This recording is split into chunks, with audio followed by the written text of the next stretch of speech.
So after discussing the first two cases, we are coming to the third case. So third case is d is equal to zero. तो आपने देखा था आपके पास जो second case था उसमें भी d ज़ीरो था. d इक्वल टू ज़ीरो होने से आप जब डिस्क्रिमिनेटिंग क्यूब फाइंड कर रहे थे तो लैम्डा 1 लैम्डा 2 लैम्डा 3 में से एक वैल्यू आपके पास ज़ीरो आ रही थी. नाउ केस 3 में क्या हो रहा है आपके पास, d इक्वल टू ज़ीरो किया आपने, उसके बाद same right the discriminating cube and solve it. Then find the direction ratios of the axis through corresponding to lambda 3 equal to 0. यहाँ से आप डायरेक्शन को साइंस निकाल लेते हो एल एम एन.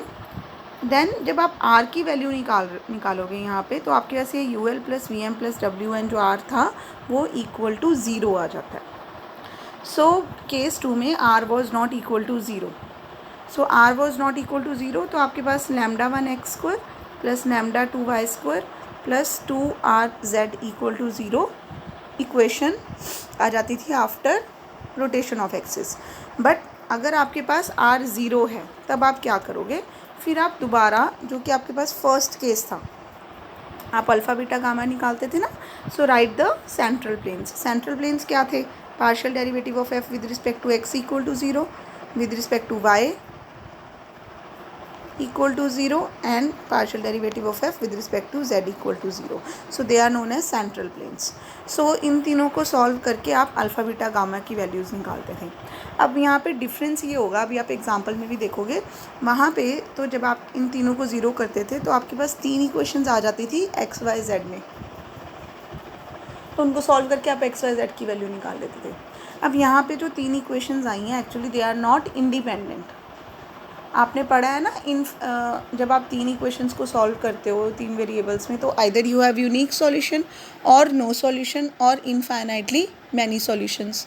सो जो पहले वाला केस था जहाँ पे जब d नॉन ज़ीरो होता था हमारा, तो उस केस में ये जो सेंट्रल प्लेन्स आते थे इनसे आपको ये एक यूनिक सॉल्यूशन मिलता था. इस केस में जब r इक्वल टू ज़ीरो के बाद आप सेंट्रल प्लेन्स लिखते हो तो actually they have infinitely many solutions. अब आपको पता है जब इनफाइनाइटली मैनी सॉल्यूशंस निकालते हैं हम तो क्या करते हैं, एक्स वाई जेड तीन वेरिएबल्स हैं आपके पास, आप उसमें से किसी एक वेरिएबल की कोई भी एक वैल्यू खुद एज्यूम कर सकते हो एंड कॉरस्पॉन्डिंगली बाकी दो वैल्यूज़ आपको मिल जाती हैं. सो लेट अस सी, अभी एग्जांपल में आपको और क्लियर हो जाएगा. तो आपने क्या करना है, अगर हमारा आर ज़ीरो आ जाता है तो हम सेंट्रल प्लेन्स लिखेंगे और अल्फ़ा बीटा गामा की वैल्यू फाइंड करेंगे और फिर वैसे ही डी डैश आ जाएगा जैसे कि फर्स्ट केस में आता था, U alpha plus V beta plus W gamma plus D. So that the equation reduces to this form, lambda 1 X square plus lambda 2 Y square plus D dash equal to zero. So rest is obvious. If D dash is not equal to zero the above equation represents an या तो elliptic cylinder बनता है आपका या hyperbolic cylinder बनता है depending upon lambda 1 and lambda 2. अगर lambda 1 lambda 2 are having same sign तो एलिप्टिक सिलेंडर, ऑपोजिट साइन तो हाइपरबॉलिक सिलेंडर. अगर डी डैश ज़ीरो भी ज़ीरो हो जाता है तो इक्वेशन ये बन जाएगी which is representing pair of planes. Right the equation of the axis as that of the line through the point mentioned in number 5 and having direction ratios corresponding to lambda equal to zero. तो यहाँ से क्योंकि hyperbolic या तो elliptic cylinder है या hyperbolic cylinder है तो एक्सिस कैसे मिल जाएगा आपको, passing through alpha beta gamma and having direction ratios जो यहाँ से आपको एलिमेंट की रेशोज मिले. एग्जाम्पल देखते हैं, इससे आपको और क्लियर हो जाएगा. Show that this surface represents hyperbolic cylinder. So this is the given equation. Comparing it with the general equation, we get the values of a, b, c, f, g, h and u, v, w and d. Next step में capital D की value find करनी है, इनकी तरह करनी है, इनकी तरह कर लो, नहीं तो जैसे आप अभी तक करके आए थे कैपिटल डी की वैल्यू डिस्क्रिमिनेंट सॉल्व करके A B C F G H इसी को सॉल्व करने से ये बनता है हमारा. तो आपकी मर्ज़ी है, आप जैसी मर्ज़ी सॉल्व करके डिस्क्रिमिनेंट कैपिटल डी की वैल्यू फाइंड करोगे. सो आप देख रहे हो इसमें भी कैपिटल डी जो है वो आपका ज़ीरो आ गया. अब डिस्क्रिमिनेटिंग क्यूबिक इज़ दिस. सो ऐसे लिखना है, ऐसे लिख लो, नहीं तो आपको पता है कैसे लिखते हैं पहले की तरह, A minus lambda B minus lambda C minus lambda in the diagonal, बाकी एफ जी एच सेम करके लिख सकते हो. सो यहाँ से आपके पास जो लैम्डा की 3 रूट्स आ रही हैं वो ये आ रही हैं। एक तो आ रही है 0 और एक आ रही है 3 + -√33/2। उसके बाद क्या करना है हमने, direction cosines corresponding to lambda equal to 0। So यहीं से ही आप जो ABCFGH लिखते हैं वहीं से AL + HM + GN बन जाएगा आपका। तो ये तीनों लाइंस आ गई आपके पास। Solving the first 2 equations. So I am repeating again, जब आप ऐसे लिखते हो LMN तो इसका मतलब LMN अब ये डिपेंड करता है आपने LMN को डायरेक्शन रेशोज़ बोला या डायरेक्शन को साइंस बोला है। अगर आपने LMN को डायरेक्शन को साइंस बोला हुआ है तो आप बोलोगे that these direction cosines are proportional to 5 - 2 and 1। इसका मतलब ये नहीं है कि 5 - 2 1 डायरेक्शन को साइंस बन गया। मैं बोल रही हूँ direction cosines are proportional to 5 - 2 and 1। So they are direction ratios only. इसको जब मैं 1/√30 से मल्टीप्लाई कर दूंगी तो ये LMN अब मेरे पास प्रॉपर डायरेक्शन को साइंस आ गई हैं। So now LMN are not proportional to these but they are exact values of LMN। So LMN की वैल्यू आ गई। अब हम निकालेंगे R, that is UL + VM + WN। तो आप देख रहे हो इसमें जब आपने R की वैल्यू निकाली तो वो 0 आ गई। तो अगर हमारा R 0 आ जाता है तो हम सेंट्रल प्लेन्स लिखते हैं which are given by these equations. So ये तीनों इक्वेशंस हैं। अब इसमें आप सॉल्व करके देख लेना। ये बोल रहे हैं second and third equation gives first equation, तो एक्चुअली में इनके इनफाइनाइटली मैनी सॉल्यूशंस बन रहे होंगे। तो आप क्या करो,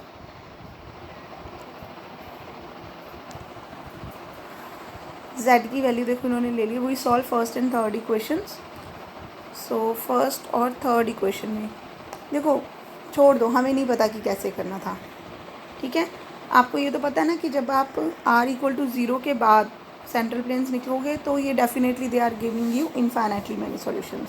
तो हमने क्या करना है, अपने आप किसी भी एक वेरिएबल की वैल्यू ले लेनी है। इन्होंने ले लिया Z = 0। सो Z = 0 जब आप यहाँ पुट करोगे तो Y भी 0 आ जाएगा। अब Y 0 और Z 0 यहाँ पुट कर रहे हो तो X1 आ रहा है और यहाँ पे पुट कर रहे हो तो भी X1 आ रहा है। सो 1 आ रहा है कि -1 आ रहा है, सॉरी -1 आ रहा है। So any point on the line of centres is -1, 0, 0, ठीक है। तो ये जो प्लेन्स हैं अब इनका जो पॉइंट ऑफ इंटरसेक्शन है वो अलोंग अ लाइन है। So this is line of centres, उसमें से हमने कोई एक पॉइंट ये ले लिया। सो इसकी हेल्प से D' फाइंड किया, U α + V β + W gamma + D। तो आंसर आ गया -1। So transferring the origin to this and turning the axis suitably, the reduced equation becomes λ1x² + λ2y² + D' = 0। तो ये λ1 और λ2 की वैल्यूज़ हैं। So it is clearly representing a hyperbolic cylinder. तो मुझे भी नहीं पता लगा पहले देखते सार कि हाइपरबॉलिक है कि इलिप्टिक है। तो ये देखो ये तो डेफिनेटली पॉजिटिव है, इसको देखना पड़ेगा आपने पॉजिटिव है कि नहीं है। अब ये देखो √33 है, इसका अंडर रूट निकालने की कोशिश करो आप तो 5 पॉइंट समथिंग आएगा। एक मिनट रुक जाओ, ये बन रहा है आपका 33/2, 2 1 = 2, 2 6 = 12, सो 16 पॉइंट समथिंग। तो इसका अंडर रूट जो है वो 4 पॉइंट समथिंग होगा डेफिनेटली। सो 3 - 4 पॉइंट समथिंग करोगे तो ये जो नंबर है आपका ये नेगेटिव है। तो ये नेगेटिव है इसीलिए ये बन गया हमारा हाइपरबॉलिक सिलेंडर। क्वेश्चन में कुछ और भी पूछा इन्होंने? नहीं, इन्होंने नहीं पूछा था, बट इन्होंने स्टिल इनके एक्सिस लिख दिए क्योंकि एक्सिस बहुत इजी है फाइंड करने। सेंटर हमने फाइंड किया था -1 0 0। सो जो एक्सिस है वो सेंटर से पास करते हैं और डायरेक्शन रेशोज 5 - 2 1 हम ऊपर फाइंड कर चुके हैं। So equation of axis is given by x + 1/5 = y - 0/-2 = z - 0/1। So this is your exercise 6C। इसको प्रैक्टिस करना है आपने, क्वेश्चंस करके देख लेने हैं। इसके बाद आता है कॉनिक ऑफ रेवोल्यूशन। सो इसमें नया कुछ भी नहीं है, आप पहले जो पढ़ के आए हो वही सारा कुछ है। जस्ट वो क्या बोल रहे हैं, आपके पास इक्वेशन बनती थी ना λ1x² + λ2, λ1x² + λ2y² + λ3z² + D' = 0। First case में ये बनता था। So they are saying if 2 roots are equal, तो अगर इनमें से कोई 2 रूट्स इक्वल हैं तो से λ1 = λ2 = a। तो पहला जो केस था उसमें या तो इलिप्सॉइड या हाइपरबोलाइड ऑफ वन शीट या हाइपरबोलाइड ऑफ टू शीट या फिर कोन बन रहा था। तो अगर रूट्स इक्वल हैं तो ये सर्फेसिस ऑफ रेवोल्यूशन बन जाएंगे। So we will get ellipsoid of revolution और हाइपरबोलाइड ऑफ रेवोल्यूशन और cone of revolution. Similarly if two roots are equal and third is zero, यानी कि केस नंबर 2 आ गया अब हमारे पास, जहाँ पे डी ज़ीरो होता था तो एक रूट ज़ीरो आती थी। सो एक रूट ज़ीरो आने से हमारे पास या तो पैराबोलाइड ऑफ रेवोल्यूशन बनेगा या फिर राइट सर्कुलर सिलेंडर बनेगा। ये वो केस है जिसमें आर नॉन ज़ीरो था और ये वो केस है जिसमें आर ज़ीरो था। सो या तो पैराबोलाइड ऑफ रेवोल्यूशन केस 2 है अगर, और अगर केस 3 है तो cylinder, right circular cylinder. Then if 3 roots are equal and each is non zero, अब अगर तीनों ही रूट्स इक्वल हैं तो वो क्लियरली हमारा एक स्फीयर बन जाएगा। ठीक है। सो ये इन्होंने केसेस लिए हैं। इसमें देखो सीधा एग्जांपल कर रही हूँ मैं आपके साथ डिस्कस। ये prove that this equation is representing a paraboloid of revolution. So find the coordinates of its focus, vertex नहीं बोला, फोकस बोला, and equation of its axis. So let us see the given equation is this.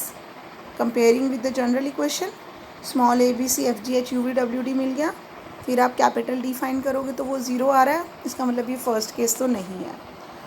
आप क्या करेंगे, discriminating cube find करेंगे तो two roots equal आ गई, तो that means this quadric is a surface of revolution. अब लैम्डा इक्वल टू ज़ीरो के corresponding direction को साइंस फाइंड की, 1/√3, 1/√3 और 1/√3 आ गई आपके पास। अब क्या करेंगे, आर की वैल्यू फाइंड करेंगे, U L plus V M plus W N, जो कि नॉन ज़ीरो आ गई है, इसका मतलब ये केस 2 है। So the surface reduces to lambda 1 x square plus lambda 2 y square plus 2 r z is equal to 0. तो ये इक्वेशन मिल गई, x square plus y square is equal to 4√3 z, which is clearly representing a surface of revolution, that is paraboloid of revolution. अब हमें इसका focus और axis निकालना था।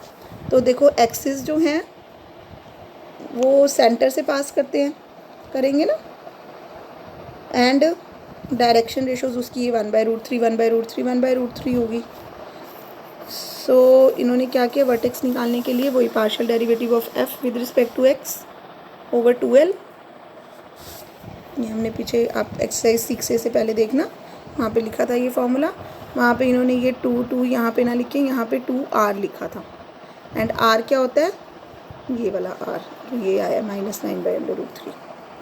सो ये तीनों इक्वेशंस आप करके देख लेना, ये 3 इक्वेशंस आ जाएंगी इनको सॉल्व करके। अब again they are having infinitely many solution, तो किसी भी एक वेरिएबल को आप 0 ले सकते हो, टोटली आपकी मर्जी है। इन्होंने x को 0 लिया, आप z को 0 ले लो, बेशक कोई प्रॉब्लम नहीं होगी उससे। सो z को 0 लोगे जब दो इक्वेशंस में सॉल्व करके, इन्होंने x को 0 लिया है तो इन दोनों को सॉल्व करके y और z की वैल्यूज़ आ जाएंगी। सो ये वर्टेक्स मिल गई 0, 1, 2। So now equation to the axis are, जो एक्सिस है वो सेंटर से पास करेगा। सो 0, 1, 2 से पास करा दिया, and these are the direction ratios. Now latus rectum of the generating parabola is 4√3। So इसका मतलब फोकस जो है दैट इज़ 4a होता है ना latus rectum, length of latus rectum. So a मिल गया √3। So focus is at a distance √3 from the vertex 0, 1, 2। तो यानी कि इस लाइन से पहले हम इसको लेके आएंगे सिमेट्रिक फॉर्म में, and is equal to √3 distance पे हमें पॉइंट निकालना है। तो इज़ इक्वल टू √3 लिख के ये जो x, y, z की वैल्यूज़ आएंगी, these are the coordinates of the focus of paraboloid of revolution. So this is your exercise 6D। इसके बाद आता है केस 5। सो केस 5 बिल्कुल डिफरेंट है, ये आपका रिप्रेजेंट करता है when the second degree equation forms a perfect square. तो इसमें आपके पास ये जो टर्म्स हैं ये एक परफेक्ट स्क्वायर बना रही होंगी। सो ये देखो, the given equation is, this is the equation. इसमें देखो अगर मैं 3x + 2y + 2z का होल स्क्वायर करूँ तो a² + b² + c² + 2ab + 2bc + 2ca जब आप करोगे तो ये पूरी यही वाली टर्म्स एग्जैक्टली आ रही हैं। तो इनको एक साइड रखा और बाकी ये टर्म्स को दूसरी साइड ले गए तो वो माइनस हो गई, और ये वाली जो टर्म्स थी ये परफेक्ट स्क्वायर बन गई आपकी। ठीक है, अब आपने क्या करना है, 3x + 2y + 2z plus lambda का होल स्क्वायर लिखना है। So this will be equal to 3x + 2y + 2z का whole square plus lambda square plus 2 lambda into 3x + 2y + 2z। ठीक है, और 3x + 2y + 2z की होल स्क्वायर की ये वैल्यू पुट कर देनी है। सो यहाँ पे आप ये वाली वैल्यूज़ पुट कर दोगे और ये सारी टर्म्स ऐसे ही रहेंगी। उसके बाद जब आप x y z वाली टर्म्स को कलेक्ट करोगे तो आपके पास ऐसे बन जाएगा x times 6 lambda - 4 + y + z and constant term. Now we have to choose lambda so that this plane and this plane are perpendicular. ऐसा क्यों, जैसे जब आप पैराबोला की इक्वेशन लिखते हो तो y² = 4ax लिखते हो ना, तो यहाँ पे x और y जो है वो परपेंडिकुलर लाइंस होती हैं ना आपके पास। सो सिमिलरली यहाँ पे हमने लैम्डा की वैल्यू ऐसे चूज़ करनी है so that these two planes are perpendicular. So perpendicular planes हैं तो उनके डायरेक्शन रेशोज़ का प्रोडक्ट शुड बी 0। सो ये देखो 3 times 6 lambda - 4 plus 2 times 4 lambda - 1 plus 2 times 4 lambda - 10 = 0 करके लैम्डा की वैल्यू आ गई 1। सो ये लैम्डा की वैल्यू 1 आप इस नंबर 2 में पुट कर दोगे तो ये इक्वेशन बन गई। अब आपने क्या करना है, इसको एक प्लेन ले लेना है और इसको दूसरा, लेकिन उसके लिए ये डायरेक्शन को साइंस की फॉर्म में होना चाहिए। सो इसकी 3 2 2, सो ये 3² + 2² + 2² का अंडर रूट से डिवाइड और मल्टीप्लाई कर दिया। सो ये आपने डायरेक्शन को साइंस के साथ ये √17 से यहाँ पे डिवाइड किया था, पर √17 की स्क्वायर थी तो ये 17 से मल्टीप्लाई किया। सेम हेयर 236 के स्क्वायर के अंडर रूट से मल्टीप्लाई और डिवाइड किया। सो अब हम क्या करेंगे, इस पूरे को कैपिटल Y और इस पूरे को कैपिटल X पुट करेंगे तो ये बन गया 17y² = 7x। सो ये 2 डिमेंशनल में पैराबोला होता है, बट क्योंकि हम 3D पढ़ रहे हैं so it is representing a parabolic cylinder. So ये प्रैक्टिस कर लेना आप क्वेश्चन इसका भी। उसके बाद ये मैंने आपको पूरी समरी बना दी है पूरे चैप्टर 6 की, कि सबसे पहले आपका स्टेप 1 क्या होता है, डी फाइंड करो और डिस्क्रिमिनेटिंग क्यूब फाइंड करोगे आप। तो आपके पास 2 केसेस आ रहे हैं, या तो आपका डी 0 है या फिर आपका डी नॉन ज़ीरो है। अगर डी नॉन ज़ीरो है तो आप ये सेंट्रल प्लेन्स यूज़ करके सेंटर निकालते हो alpha beta gamma, D dash निकालते हो और शिफ्टिंग ऑफ ओरिजिन करके f(x, y, z) + d dash and hence rotation of axis से ये इक्वेशन आपको मिल जाती है, जिससे आपके पास आइडेंटिफिकेशन ऑफ कर्व हो जाती है। अगर d = 0 है तो आप प्रिंसिपल डायरेक्शन निकालते हो कॉरिस्पॉन्डिंग टू λ3 = 0। एलिमेंट डायरेक्शन को साइंस होती हैं आ जाती हैं इसके कॉरिस्पॉन्डिंग, फिर आप r की वैल्यू निकालते हो। अगर आपका r नॉन ज़ीरो है तो ये आपको डायरेक्टली कर्व की इक्वेशन मिल जाती है। अगर r = 0 है तो फिर आप सेंट्रल प्लेन्स की हेल्प से अल्फ़ा बीटा गामा निकालोगे, d डैश निकालोगे सेम, एंड ये आपके पास आइडेंटिफिकेशन ऑफ कर्व होती है। इसमें थोड़ी सी फिर आपने 6D में देखा कि अगर आपके पास रिपीटेड रूट्स होती हैं λ1, λ2, λ3 की, तो आपके पास सर्फेसिस ऑफ रेवोल्यूशन आ जाती हैं। तो इसके साथ ही चैप्टर 6 एंड हैंस आपका सिलेबस ऑफ सॉलिड ज्योमेट्री ख़त्म होता है। If you have any doubts you can ask me in Google classroom.